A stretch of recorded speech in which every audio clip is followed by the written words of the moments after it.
Assalamualaikum warahmatullahi wabarakatuh. Bertemu lagi dengan saya, Afifah Hayati, di mata kuliah Metode Numerik pertemuan kedua. Ya, saya sendiri adalah dosen pengampu mata kuliah Metode Numerik pada semester ini. Pada pertemuan kedua ini, kita akan mempelajari hampiran dan galat. Ya. Nah, dalam pembahasan hampiran dan galat, kita perlu mengenal dulu apa itu angka signifikan, angka penting ya. Nah, jadi bilangan atau angka yang digunakan dalam perhitungan itu harus meyakinkan. Ya. Karena bilangan tersebut harus meyakinkan, maka dibutuhkan angka signifikan, yaitu angka-angka penting ya. Angka signifikan merupakan angka yang dapat digunakan secara pasti. Ya. Nah, ada kesepakatan terhadap banyaknya angka signifikan menyangkut angka 0. Ya. Jadi misal 0,005 itu angka signifikannya berapa? Lalu misal bilangan 5,023 itu angka signifikannya berapa? Nah, itu akan ada kesepakatannya ya. Yang pertama, jika angka 0 sebagai petunjuk tempat desimal, maka bukan angka signifikan. Lalu yang kedua, selain 0 di atas, angka 0 merupakan angka signifikan. Contoh ya, yang pertama, ini ada angka 45.231. Itu nggak ada angka nolnya ya, berarti semuanya angka signifikan. Berarti ada berapa angka signifikan? Ada 5 ya, yaitu angka 4, angka 5, angka 2, angka 3, dan angka 1. Ya. Lalu ini ada bilangan 0,00025. Ya. Nah, ingat kesepakatan yang poin 1. Jika angka 0 sebagai petunjuk tempat desimal, maka bukan angka signifikan. Nah, berarti pada bilangan ini hanya ada 2 angka signifikan yang dicetak tebal yaitu apa? Angka 2 dan angka 5 saja. Lalu ini ada bilangan 45.000 ya. 0 pada 45.000 itu bukan sebagai petunjuk desimal ya. Berarti 0, 3 0 pada angka 45.000 itu merupakan angka signifikan. Berarti pada bilangan 45.000 itu ada 5 angka signifikan ya. Yaitu 4, 5, dan ketiga 0 yang di belakang angka 5. Lalu ini ada bilangan 0,0090 ya. Nah, di sini ada 2 angka signifikan yaitu yang dicetak tebal yaitu 9, angka 9, dan angka 0 yang di belakang angka 9. Angka 0 yang di depan angka 9 itu bukan angka signifikan karena ingat kesepakatan yang pertama ya. 0 petunjuk tempat desimal bukan angka signifikan. Seperti itu.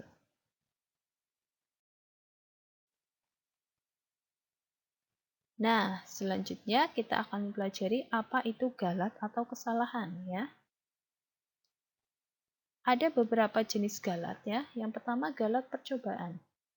Galat percobaan merupakan galat bawaan atau galat yang melekat yang terjadi karena kekeliruan dalam memberikan data atau kesalahan dalam asumsi terhadap datanya ya. Lalu yang kedua ada galat pembulatan ya.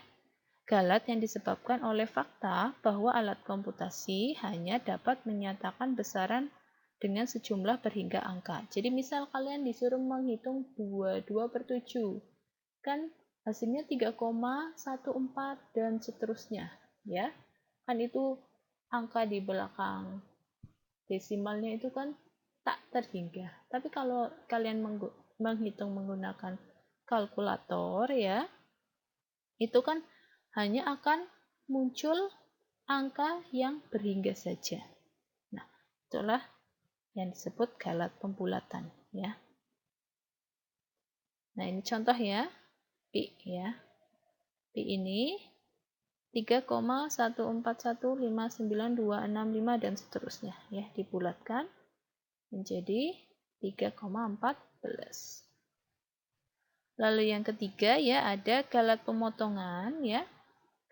Galat pemotongan merupakan galat yang disebabkan ya adanya penghilangan beberapa suku dari suatu deret atau ekspansi dengan tujuan mempermudah perhitungan.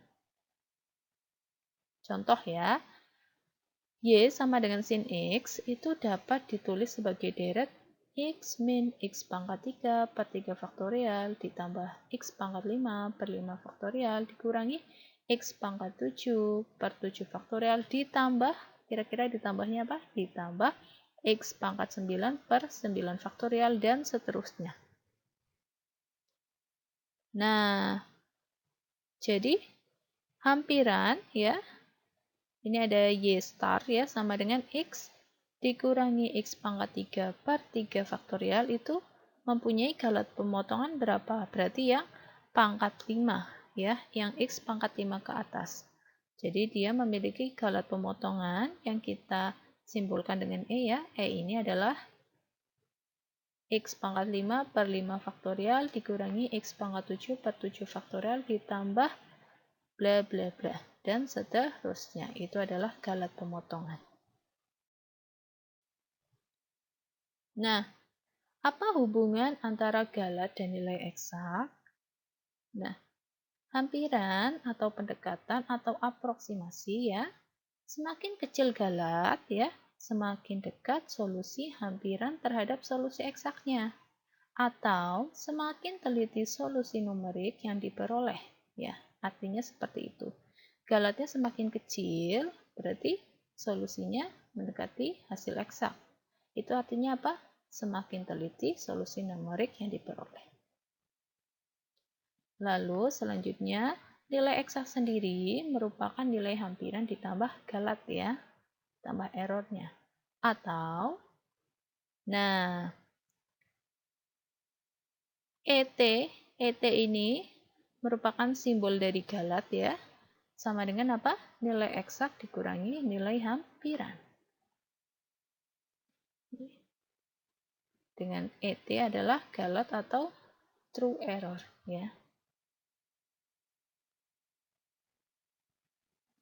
Nah, kelemahan ET ini ya, galat 1 cm itu jauh lebih berarti apabila benda yang diukur itu kecil ya. Misal nih, dalam pengukuran panjang paku. Panjang paku galatnya 1 cm. Paku kan ukurannya kecil ya. 1 cm pada paku itu cukup besar ya. Sedangkan pada jembatan, nah jembatan kan ukurannya apa? Bisa berpuluh-puluh meter. Galat 1 cm pada pengukuran jembatan itu akan kecil ya. Jadi relatif ya galat ini ya.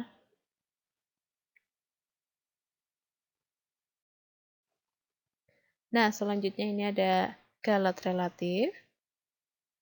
Nah, galat relatif ini ada rumusnya ya. Galat relatif itu sama dengan ET ya per nilai eksak ya. ET sendiri apa? Nilai eksak dikurangi hampiran. Berarti galat relatif adalah nilai eksak dikurangi nilai hampiran per nilai eksak. Persen dari galat relatif ya, ini ada rumusnya yang disimbolkan epsilon T persen ya, ini akan sama dengan ET per nilai eksak dikali 100% ya. Dalam metode numerik ya, nilai eksak hanya akan diketahui apabila fungsinya yang diberikan itu dapat diselesaikan secara analitik ya. Jadi kalau fungsinya ya, persoalan matematisnya itu tidak dapat diselesaikan secara analitik, ya kita tidak dapat mengetahui nilai eksaknya. Nah, pada kenyataan ini, nilai eksak tidak diketahui sebelumnya. Sehingga pada proses iterasi menuju nilai eksak ya, perlu menormalkan galat menggunakan galat relatif terhadap nilai hampirannya. Ya.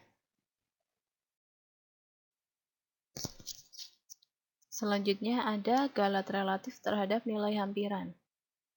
Nah, ini ada epsilon alfa ya, sama dengan galat nilai hampiran per nilai hampiran dikali 100%.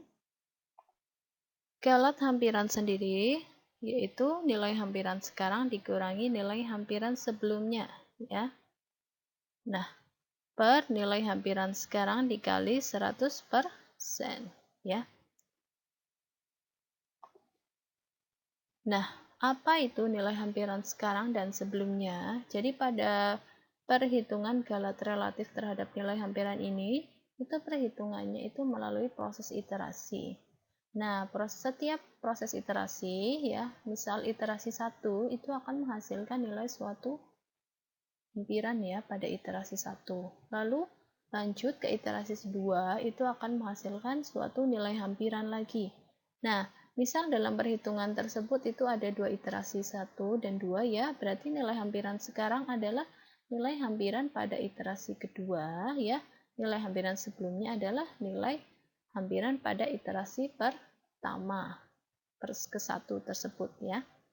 Nah, misal lagi proses iterasinya ada 3, iterasi 1, iterasi 2, iterasi ketiga. Nah, berarti epsilon alfa pada iterasi ketiga ya, berarti nilai hampiran sekarang pada iterasi ketiga berarti ya nilai hampiran pada iterasi ketiga dikurangi nilai hampiran sebelumnya berarti nilai hampiran pada iterasi sebelumnya yaitu iterasi kedua per nilai hampiran sekarang gitu. Berarti kalau nilai hampiran pada iterasi ketiga ya nilai hampiran sekarangnya adalah nilai hampiran pada iterasi ketiga seperti itu ya. Nanti akan lebih jelasnya dijelaskan pada contoh ya. Nah, ini ada pun yang namanya nilai toleransi dilambangkan dengan epsilon x ya. Ini merupakan tingkat kesalahan yang masih bisa diterima. Ya, dengan rumus epsilon x itu sama dengan ya dalam kurung 0,5 dikali 10 pangkat 2 dikurangi n ya. Kurung tutup persen. Nah, n ini apa? N ini merupakan banyak angka signifikan yang digunakan. Ya. Nah, iterasi ya, iterasi akan dihentikan jika apa? Ya, jika nilai mutlak dari epsilon alfa itu kurang dari epsilon x. Contoh, ini diberikan nilai eksak suatu jembatan, ya, itu 10.000 cm. Lalu ada nilai eksak suatu paku 10 cm. Lalu setelah jembatannya diukur, itu hasil pengukuran dengan suatu alat ukur ya, panjang jembatannya ternyata 9.999 cm.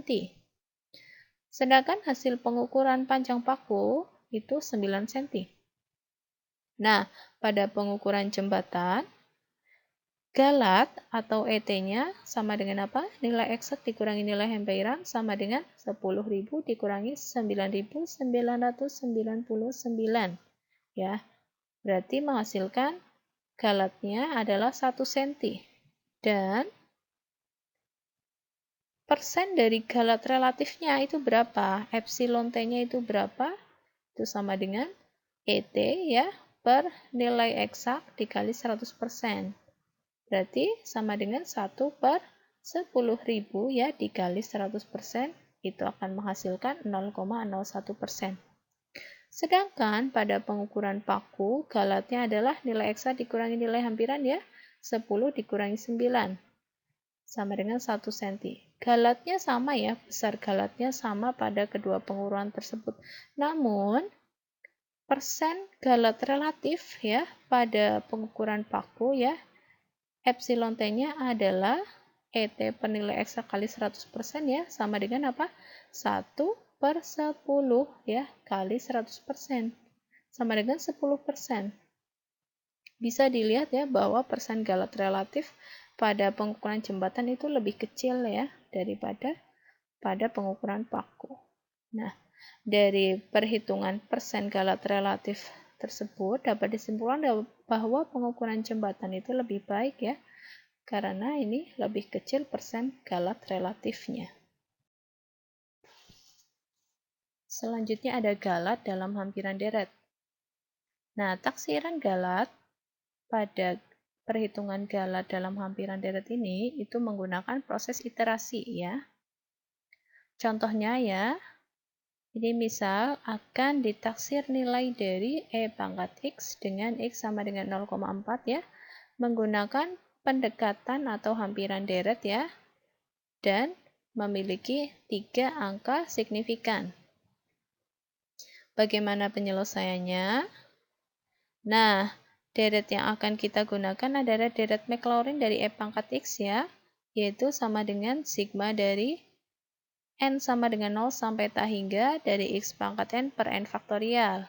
Atau sama dengan 1 ditambah X ditambah X pangkat 2 per 2 faktorial ditambah X pangkat 3 per 3 faktorial ya, ditambah sampai seterusnya ya. Jadi itu penjumlahannya sebanyak tak hingga ya.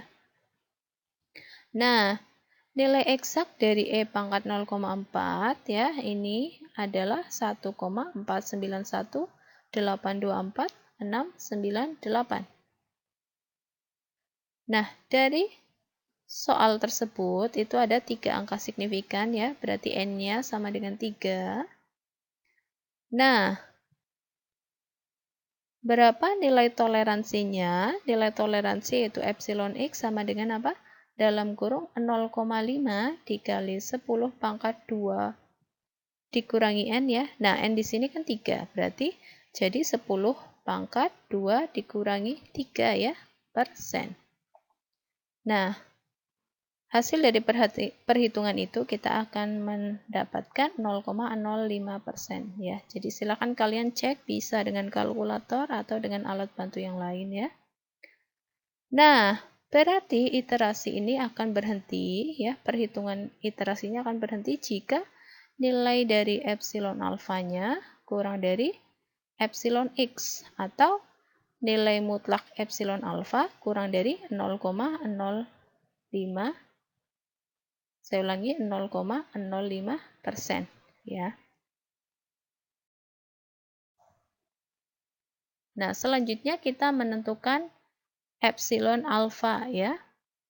Nah, ini ada iterasi 1 ya. Pada iterasi 1 kita menggunakan fungsi ya, deret Maclaurin-nya itu hanya suku ke-1 saja pada deret Maclaurin E pangkat X.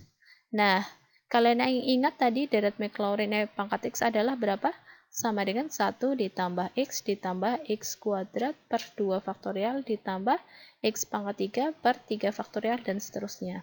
Suku pertama ya pada deret tersebut adalah 1, suku keduanya adalah X, suku ketiganya adalah X kuadrat per 2 faktorial, suku keempatnya adalah X pangkat 3 per 3 faktorial ya, dan seterusnya. Nah, pada iterasi 1, kita menggunakan suku yang pertama saja. Jadi E pangkat X itu sama dengan ya, atau nilai hampirannya sama dengan 1 ya. Nah, berarti nilai hampiran dari E pangkat 0,4 itu juga sama dengan 1 ya. Karena apa? E pangkat X sama dengan 1. Jadi, berapapun X-nya ya akan sama dengan 1. Jadi, nilai hampiran E 0,4 ya. E pangkat 0,4 pada perhitungan iterasi 1 ini adalah 1. Nah, berarti persen dari galat relatifnya yaitu epsilon T itu sama dengan apa? Nilai apa? Nilai eksak dikurangi nilai hampiran ya. Pada iterasi 1 berarti 1 per nilai eksaknya ya. Bisa kalian baca sendiri ya nilai eksaknya berapa. Nah, selanjutnya dikali 100%. Nah, bisa kalian cek hasil perhitungan itu ya dengan alat hitung ya. sama dengan berapa? 32,98%. Lanjut. Nah, pada iterasi 1 itu kita belum memperoleh epsilon alfanya ya. Nah, kenapa pada iterasi 1 kita belum dapat menentukan epsilon alfa? Karena kan dalam perhitungan epsilon alfa kita membutuhkan nilai hampiran sebelumnya dan sekarang. Sedangkan dalam iterasi 1 kita baru mendapatkan satu nilai hampiran saja ya. Nah, pada iterasi kedua kita baru bisa menentukan epsilon alfanya ya. Iterasi kedua berarti deret pendekatan yang kita gunakan adalah dua suku pertama pada deret Maclaurin E pangkat X. Berarti E pangkat X itu nilainya mendekati 1 plus X. Ya. Jadi iterasi kedua kita menggunakan dua suku pertama ya pada deret Maclaurin E pangkat X, yaitu 1 plus X. Berarti nilai hampiran E pangkat 0,4 adalah 1 ditambah X. X di sini berapa? 0,4. Berarti 1 ditambah 0,4 sama dengan 1,4. Nah, epsilon T-nya berapa? Epsilon T atau persen garad relatifnya apa?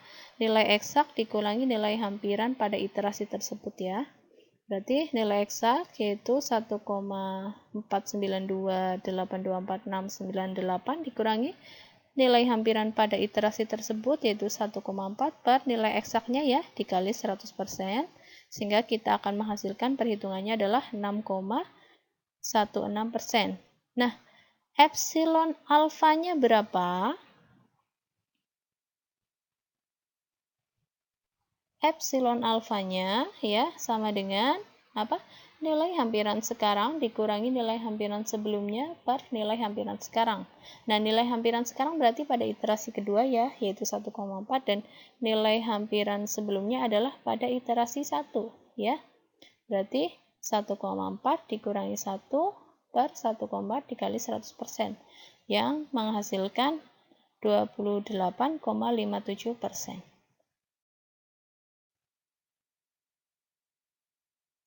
Nah, selanjutnya pada iterasi ketiga ya.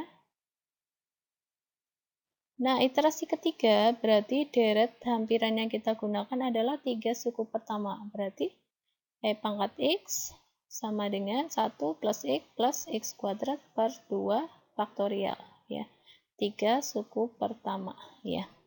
Nah, nilai hampiran E pangkat 0,4 berarti adalah 1 ditambah X yaitu 0,4 lalu ditambah X kuadrat per 2 faktorial yaitu 0,4 kuadrat per 2 faktorial ya. Nah, bisa kalian hitung ya nanti dengan atau bisa kalian cek kembali bahwa hasil perhitungan itu adalah 1,48 ya. Nah, kita hitung lagi epsilon T-nya, persen garad relatifnya, yaitu nilai eksak dikurangi nilai hampiran pada iterasi tersebut per nilai eksak dikali 100%. Ya. Berarti nilai dari epsilon T sama dengan 0,79%. Lanjut, nilai dari epsilon alfa yaitu sama dengan apa? Nilai hampiran sebelumnya. Nilai hampiran sekarang ya, mohon maaf, dikurangi nilai hampiran sebelumnya per nilai hampiran sekarang dikali 100%. Nilai hampiran sekarang berapa di iterasi 3 yaitu 1,48. Nilai hampiran sebelumnya berarti pada iterasi 2 yaitu 1,4. Berarti hasil perhitungan dari epsilon alfa ini adalah 5,41%. Ya. Apakah 5,41% ini sudah kurang dari 0,05%? Tadi kan iterasi berhenti saat berapa? Nilai mutlak dari epsilon alfanya ya, kurang dari berapa? 0,05%. Nah, bisa dilihat bahwa di sini masih 5,41% ya, berarti iterasi masih berlanjut. Iterasi keempat, berarti deret yang kita gunakan adalah hampiran ya, 4 suku pertama. Berarti 1 plus X pangkat 2 per 2 faktorial plus X pangkat 3 per 3 faktorial.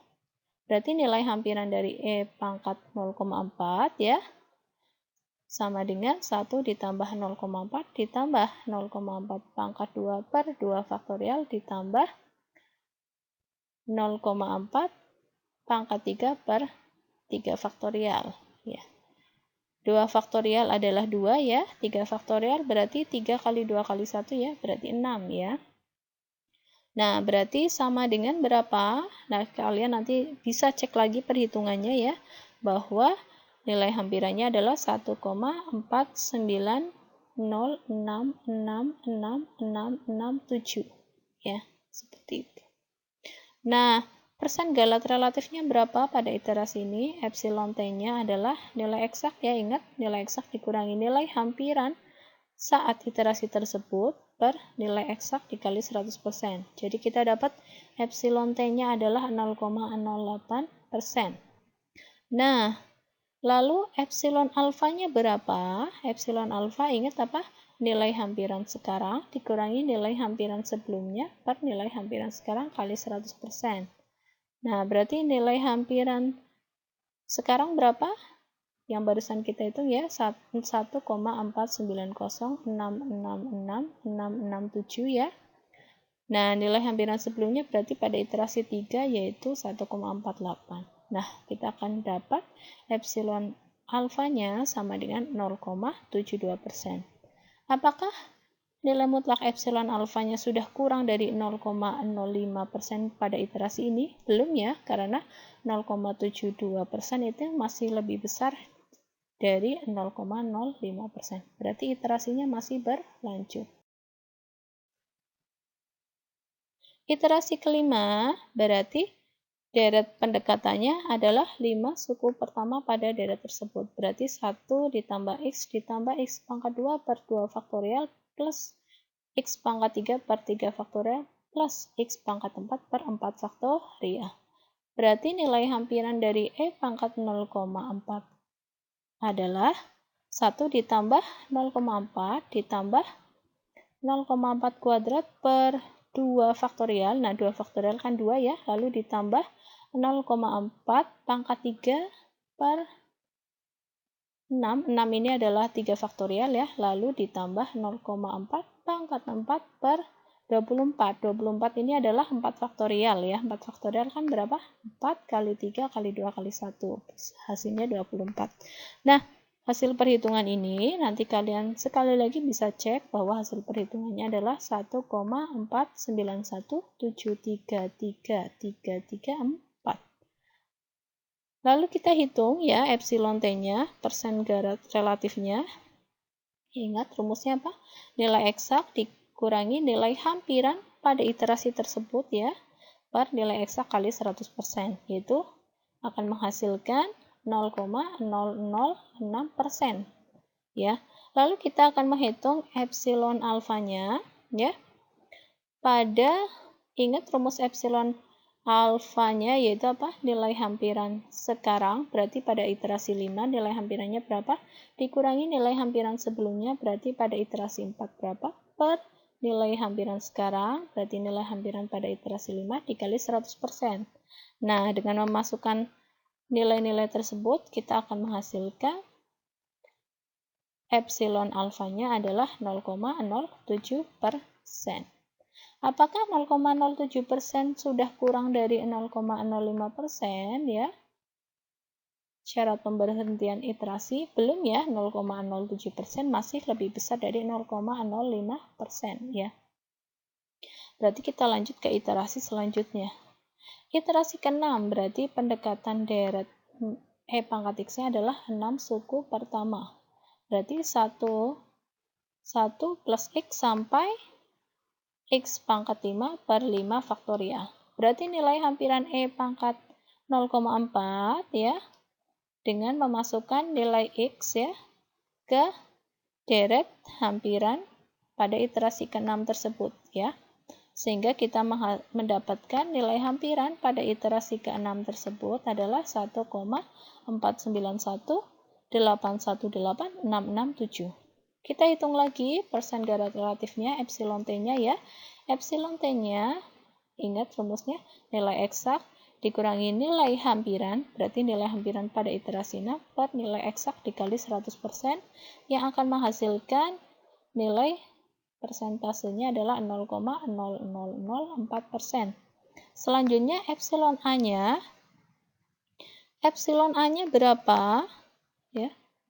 Epsilon alfanya, berarti ingat rumusnya nilai hampiran sekarang dikurangi nilai hampiran sebelumnya.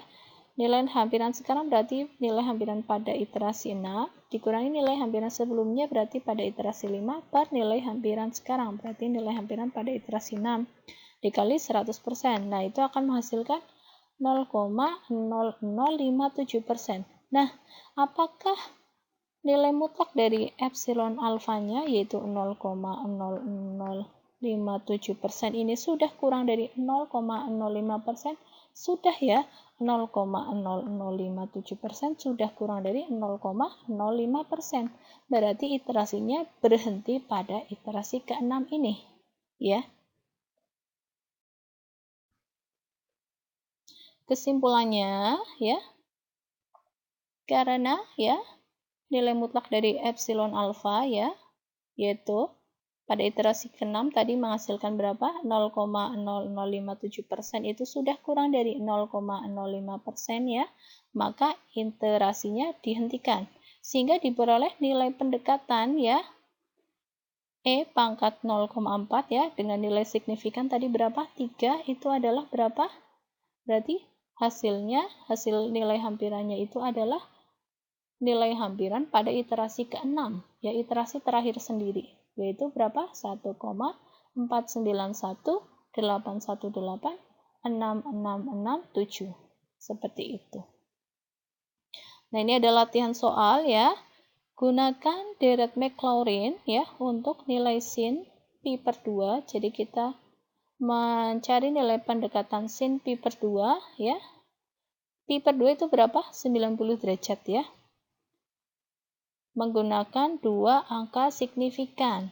Berarti n-nya 2 ya. Lalu di sini x-nya berapa? X-nya adalah pi per 2 ya. Lalu nilai eksaknya berapa? Nilai eksak dari pi per 2 berarti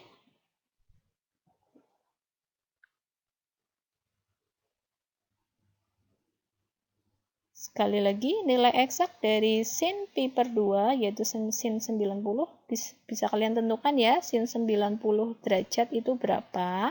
Jadi nanti kalian dapat nilai eksak. Ingat, iterasi 1 menggunakan berapa?